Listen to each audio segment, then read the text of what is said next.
코로나19로 여전히 마음은 쌀쌀하지만 창밖에는 봄이 와 있습니다. 게다가 제주 지역에서는 봄을 대표하는 진달래꽃이 평년에 비해서 28일이나 일찍 찾아왔다는군요. 네, 1973년 이후 가장 빠른 봄꽃이라고 하는데요. 우리 지역에도 진달래꽃과 벚꽃들이 고개를 내밀었습니다. 그리고 볕이 좋은 곳은요, 이미 꽃이 진 곳도 있다고 합니다. 그렇습니다. 하지만 아쉽게도 봄꽃을 모두 함께 즐길 수는 없겠습니다. 우리 지역에서 코로나19와의 사투를 시작한 지 한 달이 지났음에도 불구하고 아직도 그 위험 속에 있기 때문이죠. 네, 게다가 봄은요, 면역이 약한 분들에게는 그저 아름답기만 한 계절은 아니라고 합니다. 코로나19와 함께 시작한 올해의 봄, 현명하게 우리 몸속의 면역을 지켜내는 방법 알아보겠습니다. 네, 봄과 함께 찾아올 수 있는 질환에 대해서 알아보겠습니다. 가정의학과 김대현 교수님과 함께합니다. 안녕하십니까? 네, 안녕하십니까? 새로운 시작을 알리는 계절이 찾아왔지만 우리는 봄날을 만끽할 몸과 마음의 여유가 없다. 전 세계를 강타한 신종 코로나 바이러스. 날이 풀리면 기세가 꺾일 거란 기대와 달리 신종이란 이름을 달고 나타난 불청객은 좀처럼 예측이 힘들다. 마음의 문을 닫을 수밖에 없는 요즘. 코로나19는 평범한 우리의 일상을 흔들어 놓고 있다. 우리는 언제쯤 코로나19에서 완전히 벗어날 수 있을까? 다행히도 최근 우리 지역 코로나19 확진자가 2자릿수로 줄어들고 있다. 이제 새로 환자가 생기는 사람보다가 이제 완치돼서 나가는 사람이 많은 걸 우리가 골든 크로스라 그래서 이제 전체적으로 환자는 이제 줄어드는 거로 생각을 하는데요. 실제 병원에서 치료해야 될 중환자들은 계속 계신 환자분들 중에 자꾸 이제 안 좋은 분들이 생겨나기 때문에 병원은 확실히 지금 더 많이 지금 바쁘고 힘이 들고요. 확진자 수는 줄고 있지만 감염에 취약한 고령자와 만성 질환을 앓고 있는 환자들은 마음을 놓을 수 없는 상황. 정기적인 검진이 필요한 이유다. 네, 걱정은 많습니다. 걱정은 많은데 지금 어제나 오늘이나 보면은 이제 확진 환자도 많이 줄어들었고 그래서 지금 안심이 좀 되어가고 있는 상황입니다. 평소에 뭐 손 씻기는 기본이고요. 심지어 뭐 하루에 뭐 10번 정도도 씻을 때도 있고 외출은 가급적 하지 않으려고 합니다. 그런데 일 때문에 어쩔 수 없이 나갈 때는 또 이제 마스크 착용은 사람이 많은 장소나 아니면 뭐 병원을 들릴 때나 그때는 사용하고 특별히 뭐 집에 있을 때나 뭐 차를 혼자서 몬다든가 할 때는 이제 벗고 이제 생활하는 편입니다. 코로나19의 특징은 빠른 전파력. 젊은 층의 경우 증상이 가볍다 하더라도 감염원 전파 연결고리로서의 역할은 훨씬 더 크다. 다시 말해 치명률이 높은 부모 세대를 위협할 수도 있다는 것. 젊은 사람들이 감염이 되면 젊은 사람들은 그럼 나가서 그냥 마음대로 모임을 하고 해도 되느냐 보면 젊은 사람들도 모임을 하다 젊은 사람들이 감염이 되면 그 사람들이 또 가서 자기 부모들한테 노인들한테 고령자들 감염이 되기 때문에 결국은 젊은 사람들도 같이 조심을 해야 결국은 고령자나 기저질환자도 감염이 생기는 걸 막을 수가 있겠습니다. 그러니까 같이 노력해야 된다는 그런 이야기입니다. 스트레스 많으시죠? 예, 어디 나가지도 못하고 그렇죠. 혈압도 지금 높으시고 예, 혈압이 많이 나오네. 예. 사람들 없는데 그 산책 같은 거는 좀 하셔야 돼요. 가벼운 산책은 몸 건강은 물론 마음 건강에도 도움이 된다. 사람들 많은 데는 피하시되 그냥 바깥에 산책길, 사람 없는 산책길 같은 그런 거는 좀 산책도 하시고 운동을 하시는 게 건강 관리에도 도움이 될 것 같습니다. 이번엔 봄철에 더욱 신경 써야 할 내 몸 관리법을 알아보자. 겨울이 가고 봄 기운이 차오르는 이맘때 환절기를 주의한다. 온도 변화에 적응할 틈도 주지 않는 변덕스러운 날씨가 몸의 건강 적신호를 불러오기 때문. 지금 당신의 심장과 뇌는 안녕하십니까? 환절기에 이제 신체적으로는 밤낮 기온차가 크기 때문에요. 심혈관계에 부담이 생길 수 있습니다. 특히 이제 초봄에 이제 아침에 많이 추운데 갑자기 이제 외기에 노출이 되면 혈관이 수축이 돼서 이제 혈압이 올라가고 그래서 심장병이나 중풍 같은 것들이 올 수가 있거든요. 그런 문제가 있고 또 심리적으로는 이게 밤의 길이가 짧아지기 때문에 수면이 부족해지고 이래서 이제 생활 리듬이 잘 맞지 않아서 특히 이제 봄에는 춘곤증 같은 것들이 많이 생길 수 있죠. 원래는 이 코로나 감염 때문에 사람들이 심리적으로 또 많이 스트레스를 받고 해서 그런 것들도 좀 영향을 줄 것 같습니다. 그래서 이 환절기에 신체적으로 심리적으로 부담이 올 수 있기 때문에 그것 때문에 이제 건강에 문제가 생기지 않도록 잘 관리를 하셔야 되겠습니다. 봄바람과 함께 날아온 불청객, 꽃가루 알레르기와 미세먼지. 봄에는 또 꽃들이 많이 피니까 꽃가루 알레르기 있는 분들이 문제가 생기고요. 그 꽃가루 알레르기에 대해서 요즘은 옛날에는 황사고 요즘은 이제 미세먼지라 그래서 그 황사에다가 여러 가지 화학 먼지들이 섞여 있는 우리 미세먼지 그런 것들이 하여튼 여러 가지 문제를 일으킵니다. 폐 질환뿐만 아니고 심장 혈관 질환 또 뭐 장기적으로 봐서는 이제 암 같은 거 그렇게 해서 사망률을 증가시키는 걸로 되어 있기 때문에 이 황사도 꽃가루 알레르기보다가 더 이제 요즘은 문제가 되고 있습니다. 시도 때도 없이 감기는 눈꺼풀. 춘곤증을 물리치려면 착한 생활 습관을 가져야 한다. 골고루 식사하시고 그다음에 규칙적으로 운동 활동하시고 그다음에 절주하시고 금연하시고 이렇게 해야 되겠죠. 그래서 평소 건강을 증가시키고 또 그런 이제 그 밤낮의 기온 차이가 밤낮의 이제 길이 차이가 생기는 그런 이제 환절기의 어떤 스트레스를 잘 이겨내야 춘곤증을 막을 수 있겠습니다. 매년 찾아오는 봄. 하지만 잃어버린 건강은 되찾기 힘들다. 건강하다고 방심하지도 안심하지도 말고 내 몸의 소리에 귀를 기울이자. 날씨가 따뜻해지면 코로나19가 힘을 잃을 거다 이런 기대를 좀 했었는데요. 그렇죠. 실제로 봄이 코로나19를 조금 더 주의해야 되는 계절이라고 합니다. 왜 그런 건가요? 보통 그 바이러스가 날씨가 따뜻해지면은 약해진다는 그런 막 희망 섞인 기대를 우리가 많이 했었는데요. 네. 실제 메르스도 여름 계절에 유행을 했었고요. 지금은 아마 그 날씨가 따뜻해지더라도 이 코로나 바이러스가 계속 유행을 이어갈 걸로 예상을 하기 때문에 저희들이 좀 이 봄에 조금 더 조심해야 될 것 같습니다. 네. 네. 이 봄에 우리만 괴로운 게 아닌 것 같습니다. WHO 세계보건기구에서 네. 코로나19에 대해서 세계적 대유행을 의미하는 팬데믹 선언을 했는데 이 팬데믹 선언 어떤 의미로 우리가 받아들여야 될까요?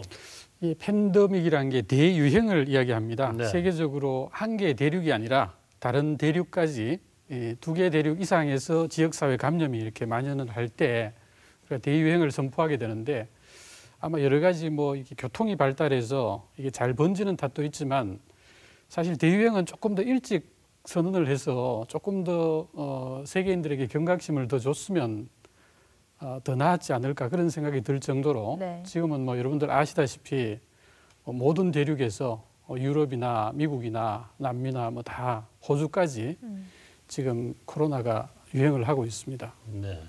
네, 그래서 정부가 유럽에서 오는 모든 내외 국민을 대상으로 진단검사를 시행하고 있는데요. 네. 바로 미국과 유럽이 코로나19 직격탄을 맞았기 때문입니다. 해외에서 유입되는 감염 우려가 커지면서 마음을 놓기가 쉽지가 않습니다. 그렇습니다. 감염 질환이 우리를 쉽게 공격하지 못하게 하려면 무엇부터 꼼꼼히 챙겨야 하는지 약손 상담실을 통해서 자세히 알아보도록 하겠습니다. 네, 첫 번째 사연부터 만나보겠습니다. 자, 해병대에서 헌혈 릴레이 캠페인을 전개하고 있다는 훈훈한 소식이 있는데요. 네네. 지난주에 포항 해병대를 방문한 헌혈 담당 간호사가 안타깝게도 코로나19 확진 판정을 받았다는 소식을 들었습니다. 코로나19가 비말이 아닌 피부나 혈액을 통해서도 감염이 될 수 있을까요? 네, 저도 이 소식 들었는데 이 간호사의 경우는 헌혈하러 부대에 네. 찾기 전까지만 해도 음성 판정을 받았다 그래요. 네. 이후 확진이 되면서 장병까지 90명이 자가 격리가 됐는데 교수님 이게 피를 뽑는 과정에서도 전염이 될 수가 있는 건가요? 바이러스 자체가 정상적인 피부를 뚫고 들어가지는 못합니다. 그래서 피부가 상처가 있거나 하면 그걸로 감염이 될 수가 있고요. 문제는 이제 손 같은 데 이렇게 감염이 돼서 묻어서 이 점막이나 코 점막이나 뭐 눈 점막이나 입 점막으로 이렇게 이렇게 침범을 할 수 있기 때문에 오염된 손으로 이제 얼굴을 만지시면은 감염이 될 수가 있겠습니다. 네. 그리고 혈액도 마찬가지로 뭐 혈액에 묻게 되면 피부라는 게 어떤 면에서는 우리 몸을 보호하는 장벽 역할을 하기 때문에 네. 그 장벽을 뚫고 들어가면 뭐 혈액을 통해서는 감염이 될 수가 있겠죠. 네. 자, 두 번째 사연 만나보겠습니다. 코로나19를 이겨내고 완치된 환자분들이 집으로 돌아가고 있다는 뉴스를 듣고 있습니다. 그런데 코로나 바이러스가 재활성화되는 경우도 있다고 하더라고요.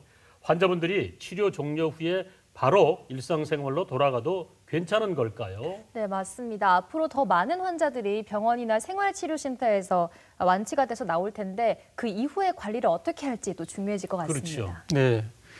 증상이나 뭐 열이 없어지고 난 다음에 24시간 간격으로 2번 검사를 해서 이제 바이러스가 검출이 되지 않으면 우리가 완치되었다고 보고 네. 퇴원을 시키거든요. 근데 우리나라에서도 지금 완치된 사람 중에서 다시 재발한 사례가 벌써 나왔습니다. 네네. 그래서 우리가 면역이 이렇게 조금 회복이 되면서 완치가 됐는데 남아있던 바이러스가 면역이 떨어지면서 이제 다시 재발했을 가능성 그 하나를 보고 있고요. 또 하나는 아직까지 확인이 되지 않았지만 이 바이러스가 이 RNA 바이러스이기 때문에 네. 변이가 잘 됩니다. 예. 그래서 변이형으로 돼서 바뀌어져서 다시 재감염이 됐다는 그런 이야기도 있고요.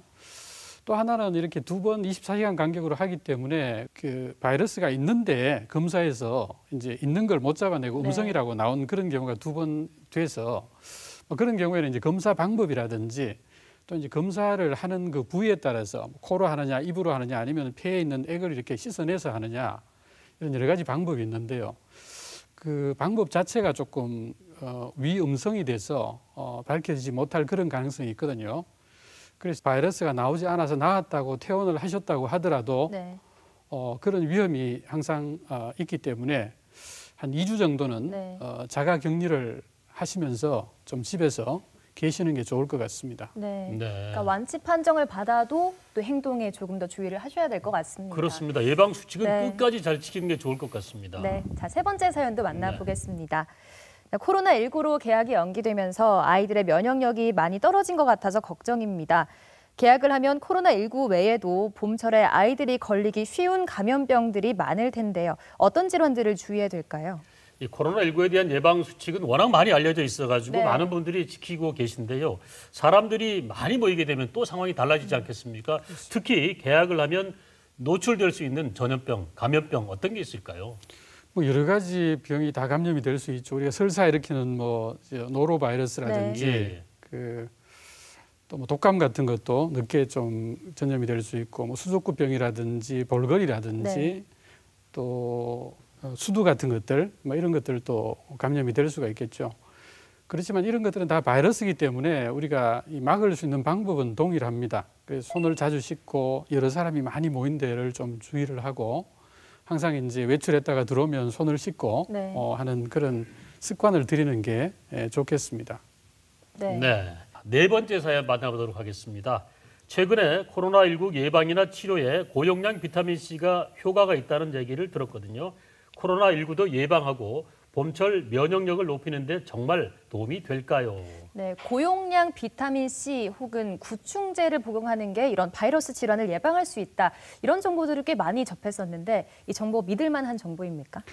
이게 새로 나온 바이러스라서 아직까지 지금 효과가 있다고 밝혀진 그 약이 항바이러스에조차도 정확하게 효과가 있는 약들이 지금 확인이 돼 있지 않기 때문에 네. 이 환자분들도 그렇고요. 저희들도 사실 굉장히 좀 답답하거든요. 예. 그러니까 이제 사람들이 자꾸 이제 면역을 올리면 바이러스니까 막을 수 있지 않겠느냐. 그래서 뭐 비타민 C도 요즘 뭐 시중에 거의 뭐 동의할 정도로 많이 팔린다고 제가 들었고요. 네. 또 이 구충제는 과거에 이게 항암제 효과가 있다 뭐 이런 이야기 때문에 네. 했는데 이게 무슨 만병통치약처럼 잘못 이해가 됐어요. 네. 근데 결론적으로 말씀드리면 사실 바이러스에 접촉을 안 하는 것이 중요하지 평소에 그 사람이 뭐 젊은 사람이나 병이 없는 분들은 또 면역이 잘 갖춰져 있기 때문에 평소에 면역을 높여놔야지 갑자기 그 비타민 C를 먹는다고 해서 면역이 확 올라가고 그런 건 아닙니다. 네. 네. 그래서 비타민 C가 뭐 아무 효과가 없다 이런 건 아니겠죠. 물론 부족한 사람에게는 도움이 될 수가 있겠지만 그런 여러 가지 그 사실 믿을 수 없는 그런 뭐가 좋다, 네. 면역에 이런 것들을 먹으면서 오히려 좀 주의를 소홀히 하셔서 바이러스 감염이 더 잘 될 수 있기 때문에 네. 너무 뭐 금연 절주 운동 영양 같은 우리가 평소에 알고 있던 그런 면역을 올리는 그런 건강 행동을 해야죠. 예. 그래서 그걸 좀 잘 좀 유념해 주시면 좋겠습니다. 네, 보통 식품 영양학자들은 비타민 C 같은 경우는 골고루 식사만 해도 잘 된다고 얘기를 네. 하지 않습니까? 그런데 이제 의학계에서 볼 때는 보통 비타민 C를 약으로 복용하는 분들은 지금 얼마 정도 하루에 복용을 해야 되는지요? 그래서 비타민 C 결핍이 되지 않는 괴혈병이 생기지 않는 용량은 하루에 60mg만 하면 되거든요. 네. 근데 실제 그 비타민 C를 치료용으로 쓰는 용량이 또 따로 있습니다. 그런 경우에는 60ml에 한 100배, 200배 되는 6,000mg이나 10,000mg 정도까지 하루에 먹기를 권하는 그런 이제 의사 선생님도 있습니다. 사실은. 네. 그래서 이 비타민 C는 결핍을 일으키지 않는 그런 용량은 우리가 일반 식사에서 야채식만 조금 해도 거기에 비타민 C가 다 들어있기 때문에 충분하고요. 실제 치료 용량을 쓰게 되면 과량으로 쓰게 되면 조금 이제 피로도 덜하고 면역을 조금 올리는 효과가 실험실에서는 연구가 되었는데 네. 실제 이런 뭐 감염을 예방하는 효과가 있느냐 그거는 아직까지 입증이 돼 있지 않기 때문에 그걸 너무 믿지 않으시는 게 좋을 것 같습니다. 네. 자, 그리고 백신 없는 바이러스에는 면역력이 최고의 무기다 이런 말이 나오고 있는데 코로나19와 면역력 어떤 관계가 있을까요? 지금 그 코로나 감염이 되더라도 건강한 젊은 사람들, 예. 아이들은 큰 문제가 없다고 하지 않습니까? 예. 물론 특별한 경우에 이제 어떤 사이토카인 폭풍 같은 것들로 지나친 염증 반응으로 위험해질 수 있긴 하지만 이 나이가 많으신 분들이나 또는 이제 병을 가지고 계신 분들이나 또는 여러 가지 이제 면역을 억제시키는 뭐 이 장기 이식을 한다거나 항암 치료를 한다거나 이런 분들은 그 약 자체가 면역을 떨어뜨리는 그런 작용을 하기 때문에 그런 분들은 이제 바이러스 감염도 잘 될 수 있고 또 감염이 되면 위험하기 때문에 우리가 면역 이야기를 하는 것이지 따로 이렇게 뭐 어떤 음식이나 뭐 특별한 비법으로 어떤 면역을 올리는 그런 것들은 너무 믿지 않으시는 게 좋겠습니다. 네. 네. 그리고 요즘 환절기 일교차가 커지면서 감기에 노출되기가 쉬운데요. 네. 요즘은 헛기침, 장기침만 해도 사실 주변 눈치를 많이 봐야 그렇죠. 됩니다. 자, 이럴 때 환절기에 잘 걸리는 감기 또 코로나19 증상 어떤 차이점이 있을까요? 코로나가 이게 유행을 잡기가 참 힘든 것이 초기에 방역을 실패한 원인도 그 때문인데 네. 증상이 뭐 아주 경증이거나 또 아주 증상이 없이도 계속 이렇게 다니시는 분이 있으니까 자기가 환자인 줄도 모르면서 다니면서 이제 코로나를 감염을 이렇게 다른 사람한테 전염을 시킬 수 있기 때문에 문제가 됩니다. 그래서 다른 감기 증상과 다른 것은 기침을 하더라도 이 마른 기침 같은 것들이 많이 생기고요. 네. 초기에는 열이 거의 다 생긴다고 뭐 잘못 중국 자료에서 잘못 알려졌는데 저희들 우리 대구에서도 환자가 많이 생겼기 때문에 이렇게 보면 실제 열이 뭐 거의 없거나 미열로 아주 약한 정도 열이 있는 분들이 꽤 많습니다. 그래서 증상 자체가 아주 그 비특이적이다. 감기보다가 덜한 사람들도 많더라. 네. 예. 그렇지만 그 중에서 이게 이 예방 접종이 없는 백신이 없는 그런 우리가 처음 겪는 바이러스이기 때문에 거기에 이제 항체 같은 것들이 없기 때문에 나중에 면역이 약한 사람은 아주 심한 폐렴으로 호흡기 폐렴이 심해져서 위험해질 수 있는 그런 문제가 있습니다. 네. 네. 그리고 확진 환자가 응급실을 다녀가면 폐쇄가 되지 않습니까? 가장 걱정스러운 분들이 심내혈관 질환 환자분들인데 네. 이게 치료의 골든타임이 있다 그랬습니다. 겨울철에 특히 주의해야 되는 걸로 알고 있는데 실제로 봄에도 심내혈관 질환자들한테 좀 위험한 요소가 있다면서요? 네.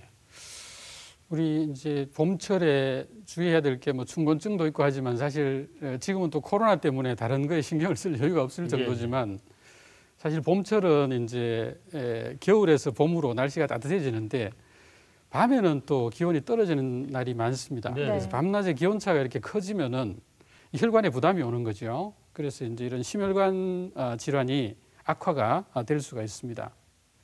그 뇌혈관 질환도 악화가 될 수가 있겠죠. 심내혈관 질환은 아시다시피 이 이 심장이나 뇌의 혈관이 이렇게 동맥경화로 막히거나 또 출혈이 돼서 생기는 것이죠. 이 원인은 주로 이제 혈압이나 흡연이나 또 콜레스테롤 높은 것들, 당뇨, 비만 이런 것들이 이제 위험 요인이 될 수가 있겠습니다. 그리고 이제 봄에는 이제 밤이 짧아지죠. 네. 낮이 길어지고 그리고 이제 새로운 업무를 시작하게 되고 그래서 이제 몸의 리듬도 변화가 생기고 아무래도 이제 잠자는 시간이 좀 줄어들 수밖에 없고 네. 또 이제 새로운 업무로 또 여러 가지 바빠지니까 이런 것들 때문에 이제 좀 몸이 피로해지고 또 이제 기온도 이제 따뜻하니까 식사하고 나면 이제 위장으로 소화를 하기 위해서 피는 위장으로 몰리고 네. 또 날씨가 따뜻하니까 또 혈관이 확장이 돼서 혈압이 더 떨어지겠죠. 네. 그렇게 되면 졸립고 해서 또 중곤증 때문에 뭐 이제 예를 들면 교통사고가 많이 생긴다든지 그런 문제가 생길 수가 있겠고요. 네. 지금은 이제 코로나 때문에 뭐 이렇게 진짜 봄꽃이 피는데도 나가보지도 못하고 하시니까 이게 이제 사회적 거리두기를 지금 많이 권하고 있는데요. 실제 이 젊은 사람들은 괜찮지만 고령자들이나 기저질환 있는 분들은 바깥에 못 나가시고 이렇게 하니까 사람도 못 만나고 이렇게 하니까 이런 어떤 사회적 고립 때문에 막 보니까 우울증도 생기시고 뭐 그런 스트레스를 많이 호소하시는 것 같아요. 네. 그래서 아마 지금은 일반적인 그 봄철의 어떤 계절적인 스트레스에다가 코로나 때문에 생기는 어떤 사회적 고립 스트레스가 같이 지금 네. 환자분들이 겪는 것 같습니다. 보통 이제 피로가 생기면 이게 그냥 봄이니까 뭐 나른하고 봄철 피로겠지 이렇게 뭐 물론 그 가능성이 많기는 한데요. 우리가 이런 우리나라의 흔한 병들, 뭐 간염이나 결핵이나 당뇨라든지 여러 가지 병들도 또 피로를 일으킬 수 있기 때문에 너무 지나치게 원인 모르게 우리가 뭐 충곤증일 가능성은 높겠지만 좀 쉬고 푹 주무시고 해도 만약에 필요하시다면은 몸에 병이 또 있을 수 있기 때문에 네. 건강검진을 하신 지가 좀 됐으면 병원에 가서 좀 검사를 해보시는 게 좋을 것 같고요. 네. 충곤증을 이겨내는 방법은 다들 아시는 겁니다. 뭐 금연절주 운동 영양 이렇게 네. 보통 이야기를 하는데 균형 잡힌 식사를 하시고 담배를 이번 기회에 또 끊으시는 게 좋습니다. 예. 끊으시는 게 좋고요.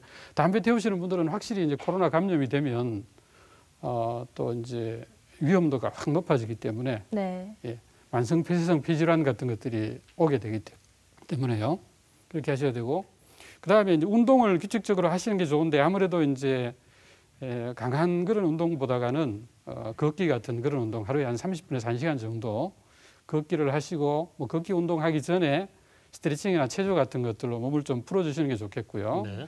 하루에 한 7시간 정도 규칙적으로 푹 주무시는 것도 굉장히 이제 충곤증도 이겨내고 뭐 아까 이야기하셨지만 면역도 올리고 네. 몸의 건강도 유지하는 병을 예방하는 좋은 방법이 될 수가 있겠습니다. 네. 이건 아마 뭐 봄철 건강 관리에 중요한 이제 운동 중에 이제 걷기가 있는데요. 네. 보통 이렇게 머리가 이렇게 앞쪽으로 빠져서 왼쪽처럼 이렇게 머리가 앞쪽으로 빠지는 분들이 있는데요. 네. 네. 상체가 앞으로 굽었네요. 이렇게 되면 나중에 이제 목이나 허리나 척추에 부담이 오게 됩니다. 그래서 네. 가슴표고 턱을 당겨서 이 머리를 딱 몸의 중심에 놓이도록 네. 요 귀가 어깨 재봉선에 오도록 이렇게 해서 척추를 꼿꼿하게 세우고 걸으시는 게 나중에 이제 척추 건강이나 뼈 건강 관리에 도움이 될 수가 있겠습니다. 네. 네. 그래서 가슴 펴고 턱을 당기고 예, 예. 한 15m 정도 앞을 보면서 네. 발은 11자로 해서 예. 활기차게 이제 팔을 흔들면서 보폭은 자기 키의 한 0.5배 정도, 반 정도로 해서 큼직큼직하게 약간 경보로 이렇게 걸어주시는 게 심폐 기능에도 도움이 되는 좋은 걷기 자세가 네. 될 수가 있겠습니다. 네. 자, 그런데 바른 걷기 자세에 보면 11자로 걸으라 하셨는데 예. 어떤 그 학자들은 11자로 걸으면 예. 개인적으로 부담이 올 수가 있다 이런 분들 계시거든요. 이렇게 11자로 되어 있을 때 한 10도 정도까지는 우리가 정상으로 보는데 네네. 더 제껴지면 음. 특히 이제 이게 잘못 외전 보행이라고 해서 네네. 이렇게 관절에 이 고관절이나 전체적으로 좋지 않습니다. 네. 그리고 보통은 측만증 같은 것들 때문에 한쪽이 많이 제껴지는 분들이 있어요. 예. 그래서 원칙은 한쪽이 제껴지는 분들도 엄지발가락으로 밀고 나가라고 하면 다 11자로 이렇게 걸을 수가 있기 때문에 네. 각도가 너무 이렇게 제껴지는 것은 좋지가 않고요. 네. 11자로 걷는 게 좋습니다. 아마 네. 그 일자로 걷는 이제 그 모델 네. 보행하고 헷갈리신 것 같아요. 네, 부분은. 그런 것 예. 같습니다. 네. 예. 네, 코로나19 때문에 오랜 시간을 집에만 갇혀서 생활하다 보니까 저도 가끔은 사람이 없는 야외에서 걷고 싶다는 생각을 네. 많이 하게 되는데 사실 이게 마음 먹고 거리라고 나가 보면은 요즘 꽃가루에다가 그렇죠. 미세먼지, 황사 이런 것들이 우리 앞을 막고 있잖아요. 이런 부분들 주의해야 되겠죠. 네, 이제 꽃가루 때문에 알레르기가 있으신 분들은 알레르기 질환이 좀 악화가 될 수가 있고요. 또 미세먼지 때문에 여러 가지 호흡기나 심혈관 질환이 생길 수가 있습니다. 꽃가루는 뭐 우리나라에 많은 오리나무, 자작나무, 참나무 등에 많은데요. 네. 알레르기가 있는 분들은 이 때문에 이제 비염이라든지 또 알레르기 결막염, 예. 콧물이 나고 맑은 콧물이죠. 눈물도 나고 또 천식이 생기기도 하고 여러 가지 그 아토피 피부염 같은 것들도 이런 알레르기 현상하고 관련이 있는 것 같습니다. 알레르기가 있는 분들은 계절마다 이 알레르기를 느끼시기 때문에 네. 외출할 때 좀 주의를 하셔야 되고 또 그런 꽃가루 건강식품 같은 것들은 피하셔야 되겠고 예. 그 원인 물질을 아시면 그걸 피하시는 게 좋겠고 원인 물질을 모르거나 할 때는 뭐 검사를 하거나 또 피할 수 없는 그런 진먼지 같은 경우는 약으로 조절을 좀 하시는 게 덜 불편하시겠죠. 예. 네. 이제 문제는 이 얼마 전부터 옛날 그 황사는 그래도 덜합니다. 황사는 네. 그냥 먼지이기 때문에 덜했는데 언제부턴가 이제 중국이 경제 개발이 되면서 중국의 그 공장 같은 것들에서 나오는 그 화학 물질과 또 중금속 같은 것들이 섞여 있는 그런 미세먼지 예. 그런 것들이 우리 건강에 참 안 좋은 영향을 많이 주죠. 그래서 주로 이제 그런 단순하게 이제 폐에만 영향을 주는 것이 아니고 이 혈관이라든지 그리고 심내혈관 질환, 뇌졸중이나 심장병 같은 것들도 증가하게 되고요. 또 더 나가서 뭐 이렇게 뇌질환 그러니까 치매 같은 것들, 네. 또 암 발병과도 연관이 있다. 그런 결과들이 많이 지금 밝혀지고 있습니다. 예. 그래서 이 코로나가 있고 나서는 중국이 지금 많이 이제 공장도 많이 문을 닫고 해서 아마 네. 미세먼지는 조금 덜할 것 같은데요. 네. 이제 또 코로나 때문에 또 과거에 그 미세먼지를 막기 위해서 쓰던 그 미세먼지 마스크를 우리가 네, 그렇죠. 코로나 전염을 막기 위해서 또 잘 사용을 해야 되겠습니다. 네.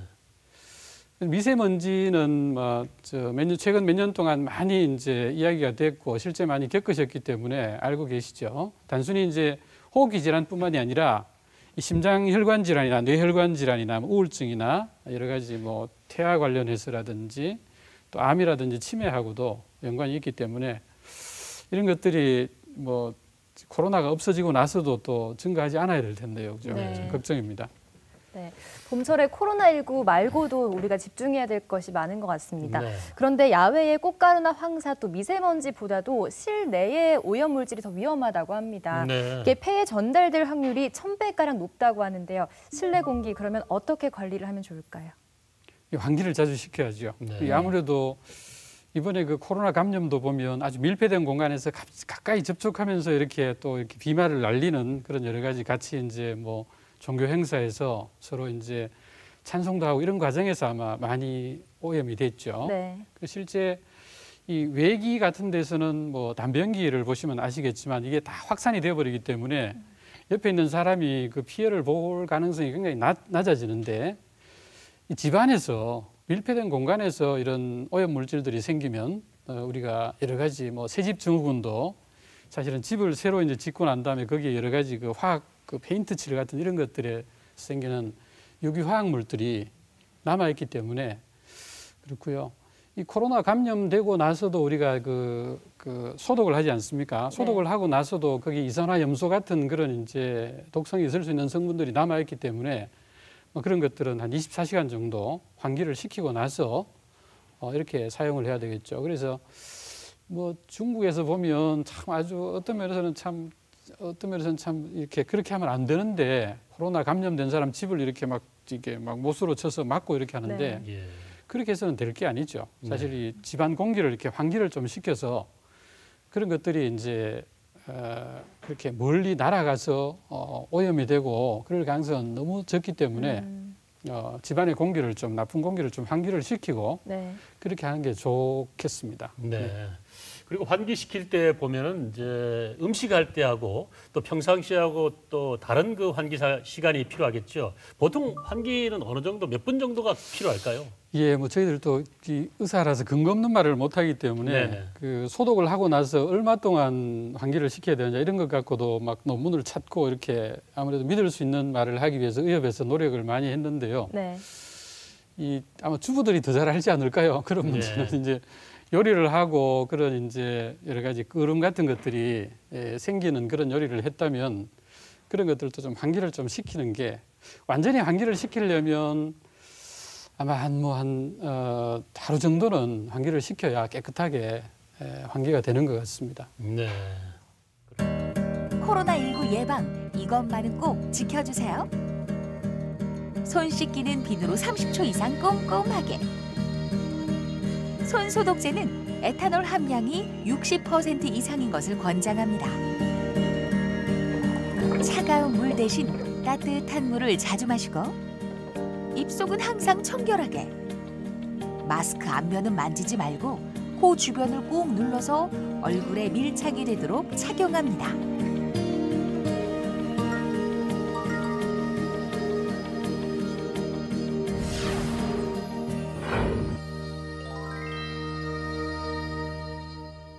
코로나 블루라고 하죠. 코로나19 때문에 이게 장기화되면서 나타나는 우울감을 뜻한다고 하는데요. 네.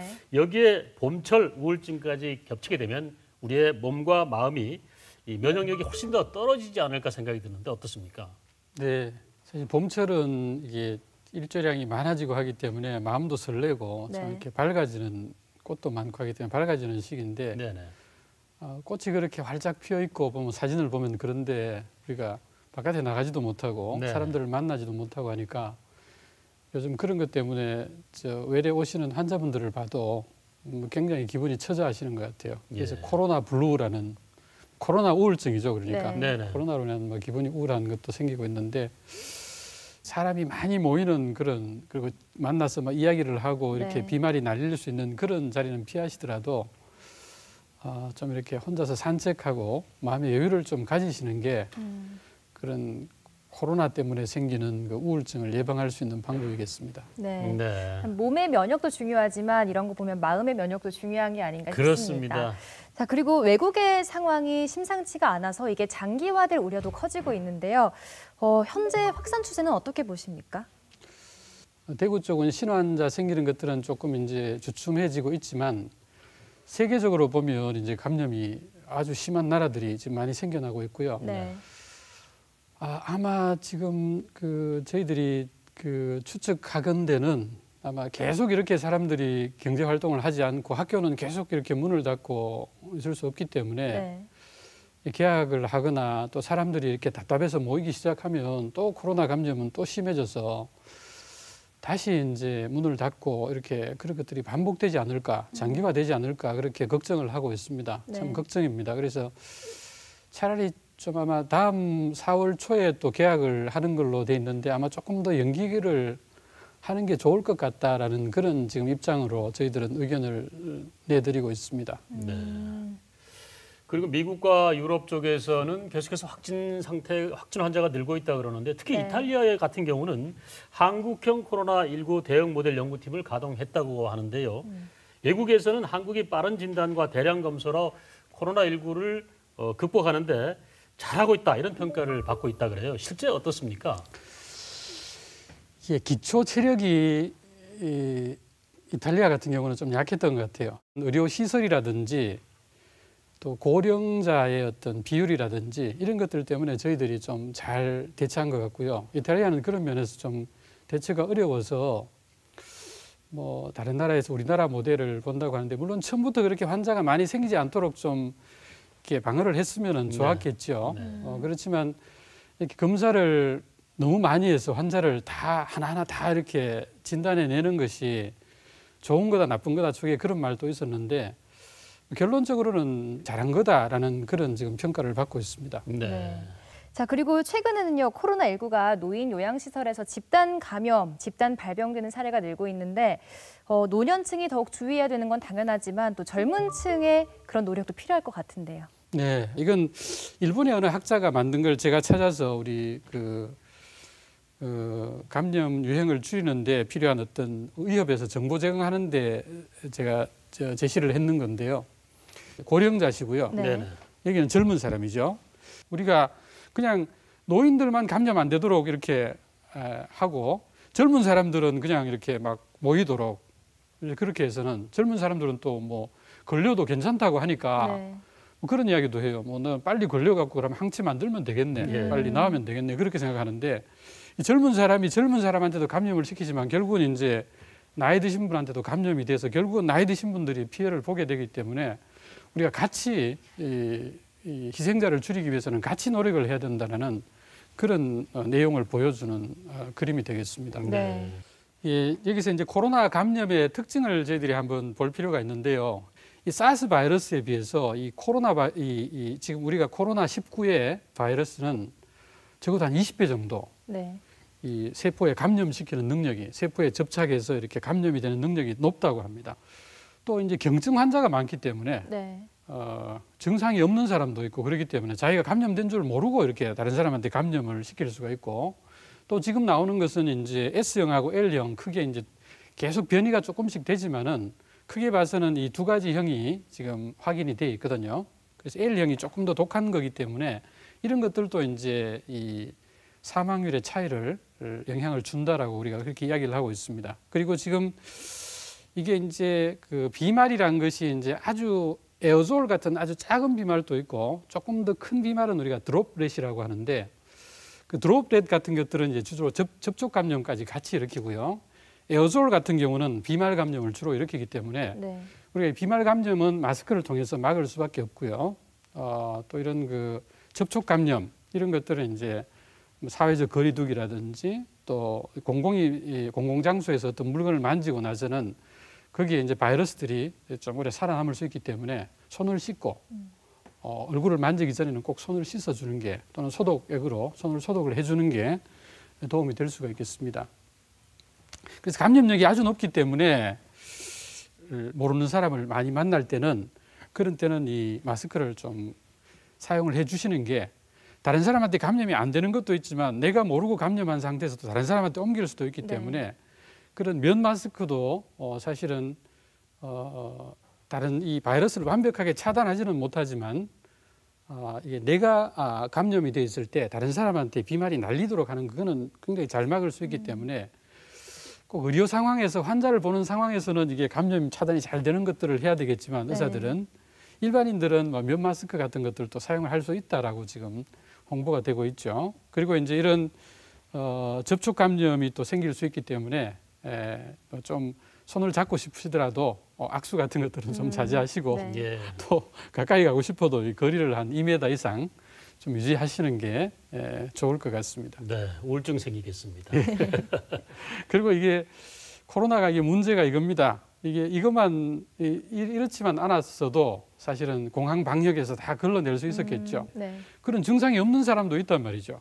증상이 또 생기기 하루 전부터 감염을 시킬 수가 있고 또 증상이 없는 사람도 있기 때문에 그런 사람들은 그대로 이제 방역을 이제 뚫고 들어와서 지역사회 감염을 다 일으켜버렸기 때문에 이런 것 때문에 이제 문제가 됩니다. 그래서 감염 사실을 모르고 이렇게 전파하는 그런 경우가 많기 때문에 좀 사회적 거리두기를 좀 시행을 하고 또 사람들을 만날 때는 마스크를 좀 사용하는 것이 좋을 것 같습니다. 네, 무증상 환자가 감염력이 더 강하다 이런 얘기도 들었는데 사실인가요? 그거는 맞지는 않습니다. 아무래도 이 바이러스가 잠복기 동안 몸에서 이렇게 자라서 몸에서 세포 안에 들어가서 다시 복제를 해서 이게 나와서 다른 사람한테 주는 것이기 때문에 아무래도 증상이 심할수록 감염이 더 잘 된다고 봐야 됩니다. 네. 무증상인 사람이 더 높다. 그거는 맞지는 않는 것 같습니다. 경각심을 위한 정보였나 봅니다. 그렇습니다. 네. 그렇군요. 예. 자, 변이형도 한번 설명을 해주시죠. 이탈리아 같은 것에서 이제 사망률이 많이 높고 한 이유로 지금은 고령자가 많고 의료 시설이 좀 문제라고 그 원인이라고 생각을 하지만 어떤 면에서는 독성이 높은 L형이 좀 많이 퍼져 있지 않을까 뭐 그런 추측을 하는 사람들도 있습니다. 이게 뭐 처음 우리가 겪는 바이러스고 아직까지 이게 이게 감염의 특성상 이렇게 환자를 만나서 이렇게 조사하고 검사하고 하는 것도 참 힘들기 때문에 뭐 어지간한 재난 같으면 우리가 국제의료재단 같은 데서 가서 이제 다른 나라에서 좀 도와주기도 하는데 지금은 네. 그게 불가능한 그런 상황이기 때문에 아직까지 좀 더 이제 경과를 봐야 정확한 정보는 나오겠지만 이런 L형이 S형보다가 독성이 좀 높고요. 또 이런 것들이 이제 낫고 난 다음에 다시 재발하는 사람은 그 변이형이 또 재감염이 됐지 않을까 이렇게 생각을 할 수도 있고 뭐 그런 걸 좀 더 확장해서 생각을 하면 한 가지 형으로 쫙 감염이 되고 나서 또 다른 이제 오래 살아남을 수 있는 그런 변이형 바이러스가 있다면 나중에 또 2차로 또 감염이 또 유행이 네. 생길 수도 있겠죠. 마스크 논란도 항상 관건이 되고 있습니다. 그렇죠. 최근에는 마스크를 쪄서 사용하면 재사용도 된다 이런 얘기도 봤거든요. 네. 이런 보건용 마스크를 재사용하는 거, 또 면 마스크 쓰는 거 한번 정리 좀 부탁드릴게요.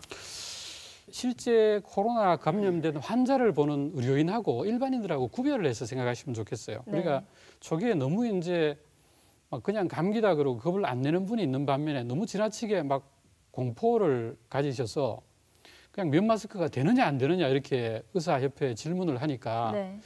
의사협회에서는 근거 없는 말을 하지는 못하지 않습니까? 네네. 실제 면 마스크는 완전히 막을 능력이 없는데 막을 수 있다고 밝혀지지 않았으니까 밝혀지지 않았다고 이야기를 할 수밖에 없는 것이고요. 네. 그렇지만 일반인들이 그런 뭐 KF 그러니까 아주 의료용 마스크, 아주 차단력이 높은 그런 마스크를 자꾸 이제 많이 이렇게 사서 그것 때문에 이제 실제 환자를 봐야 될 의사가 그걸 뭐 마스크가 없어서 환자를 보지를 못할 그런 네. 상황이 되니까 예, 예. 뭐 그렇게 해서는 안 된다는 거죠.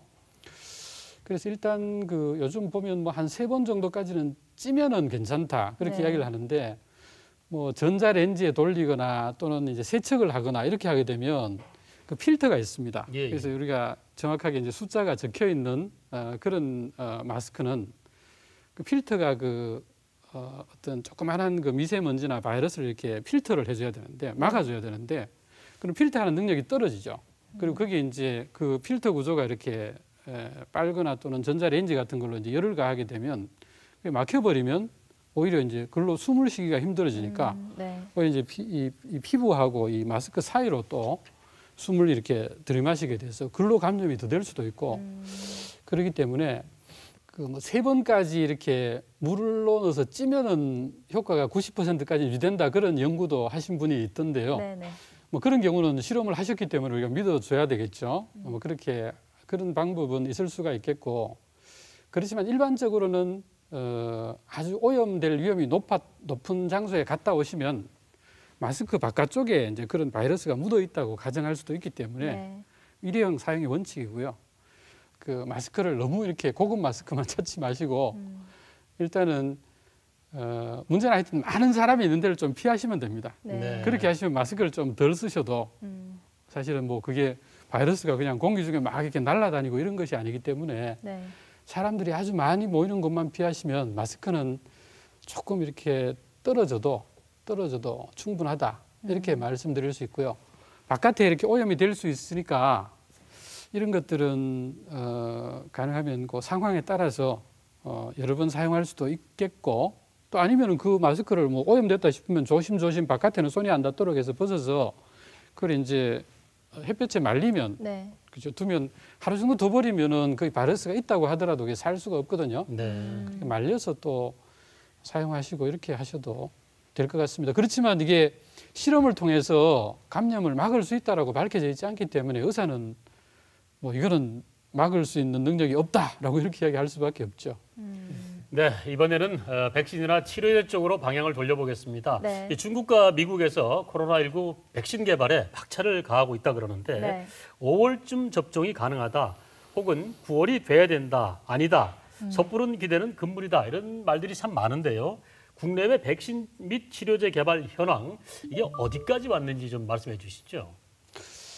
약은 먼저 해가 없어야 되거든요. 그렇죠. 효과 이전에 네. 사실은 먼저 해가 없다는 걸 먼저 밝히고 그다음에 효과를 검증을 하고 이렇게 사용을 하게 되는데 개발을 하더라도 이 부작용이 없고 효과가 있다는 걸 밝히는데 거의 뭐 한 1년 정도 잡아야 됩니다. 네. 그래서 그렇게 생각하면 사실 5월 달에 사용을 한다라는 거는 실험적으로 사용하는 거죠. 예. 실험적으로. 그래서 백신은 아무래도 올해 뭐 아무리 빨리 하더라도 아무리 트럼프 대통령이 뭐 올해 몇 월까지 백신을 개발해내라라고 명령을 했다 그래서 예. 미국의 그 의학자들이 굉장히 막 화가 나서 이제 트럼프 대통령하고 사이가 안 좋아졌다고 하는데요. 네. 그건 사실 말이 안 되는 이야기죠. 네. 그래서 그런 실험적으로 실험 대상이 돼 볼 수는 있겠지만 안전한 백신 개발은 아마 내년쯤 돼야 이렇게 될 수가 있을 것 같고요.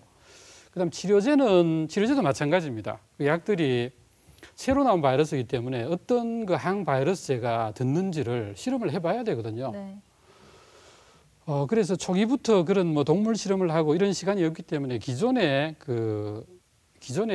있던 약 중에 항바이러스 효과 있는 약 중에 이 바이러스의 어떤 모양에 맞춰서 작용을 잘할 것 같은 약으로 쓰는 게 지금 뭐 에이즈 치료제로 쓰였던 칼레트라라는 약이 있고 또 그 렘데시비르라고 미국에서 만든 약이 있고 또 일본에서 아비간이라는 약이 있고요. 또 요즘 이야기가 많이 되는 그 말라리아 약으로 사용했던 그 크롤킨이 있습니다. 네. 이렇게 한 4가지 정도가 지금 유망한 약으로 하고 있고 지금 이제 사용을 할 수 있는 약이 칼레트라하고 크롤킨이 되기 때문에 지금은 뭐 그게 제일 낫다고 하니까 그래도 환자에게는 그 약 2가지를 지금 사용을 하고 있거든요. 네.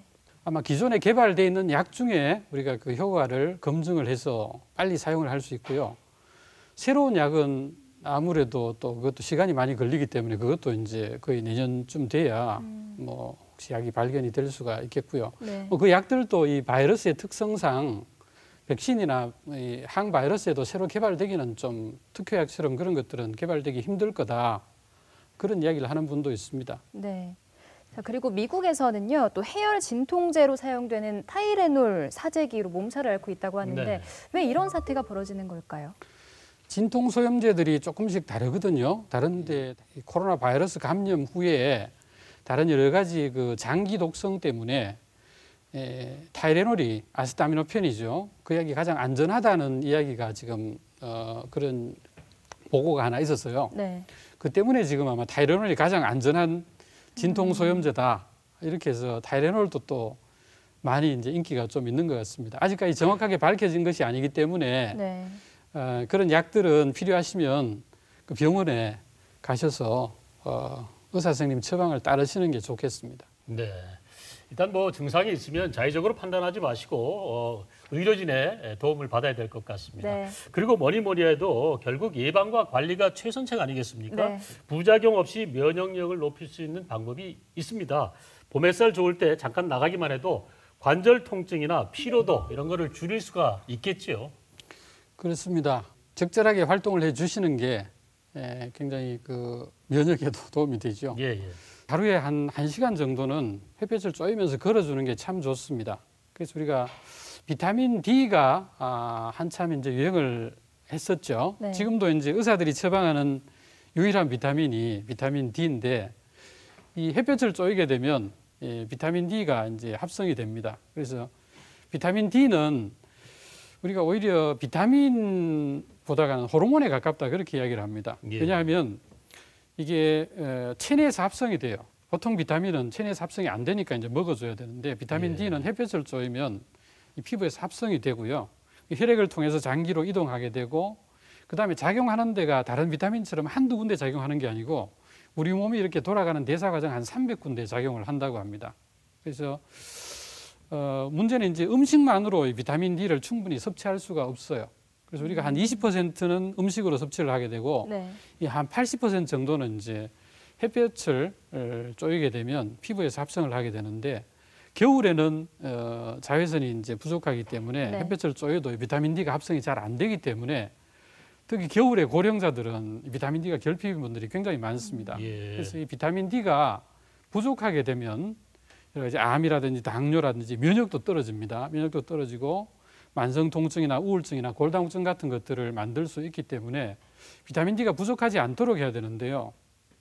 암도 보면 대장암이나 유방암, 췌장암, 전립선암 이런 것들이 비타민 D가 부족하면 좀 이 암 발생률이 높아지는 걸로 되어 있습니다. 네. 비타민 D를 많이 먹는다고 해서 뭐 부족하지 않은 상태에서 일부러 많이 먹는다고 더 줄어드는 건 아닌데 네. 부족한 사람 이런 게 많이 생기기 때문에 부족한 사람들은 이걸 좀 보충하는 게 좋은데 조사를 해보면 뭐 의사들도 보면 이 바깥 생활을 잘 하지 않기 때문에 비타민 D 결핍이 많고 특히 보면 노인들이 보면 거의 한 80% 정도가 되죠. 상당히 높군요. 그래서 우리가 햇볕을 좀 팔다리 같은 것들, 그러니까 얼굴은 햇볕을 쬐면 얼굴에 뭐 이렇게 흠집도 생기고 또 피부 암위험도 조금 생길 수 있기 때문에 네. 얼굴보다는 이제 봄부터는 좀 팔다리를 이렇게 노출하면서 햇볕을 좀 많이 쬐어주는 것이 우리가 비타민 D 결핍을 예방을 통해서 우리가 암도 예방하고 여러 가지 심뇌혈관 질환도 예방을 하고 또 뭐 요즘 많이 이야기하는 그 면역도 좀 증강시킬 수 있는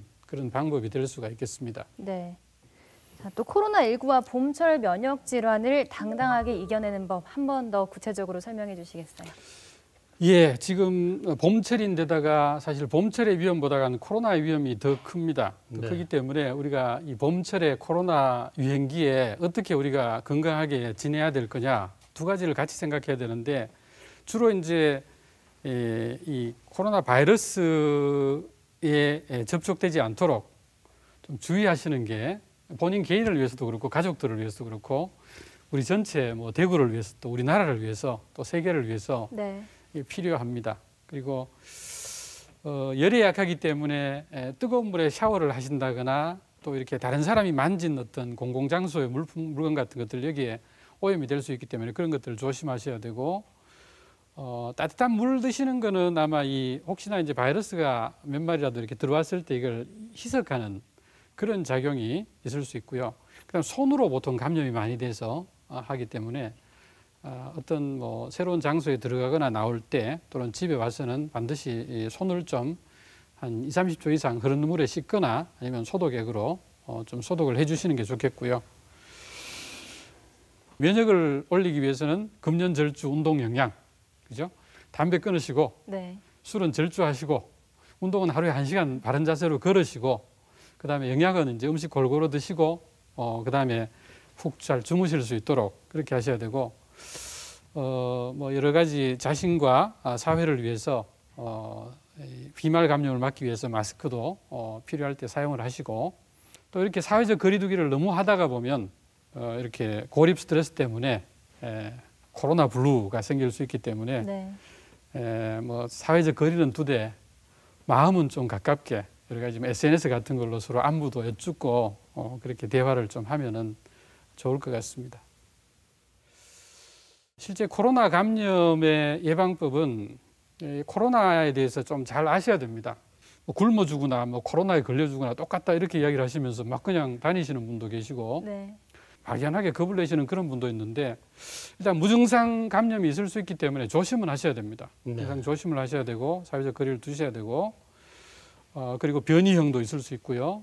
접촉 감염과 비말 감염을 막기 위해서 마스크와 손 씻기 같은 걸 잘 하셔야 되고 그렇지만 또 봄철에는 또 그런 여러 가지 또 스트레스가 또 생길 수 있기 때문에 거기에 코로나 스트레스까지 같이 겹쳐 있기 때문에 금연, 절주, 운동, 영양 같은 것들로 내 면역도 키우고 이번 기회에 몸과 마음의 건강을 잘 지켜나갈 수 있도록 우리가 잘 보내야 되겠습니다. 네. 네.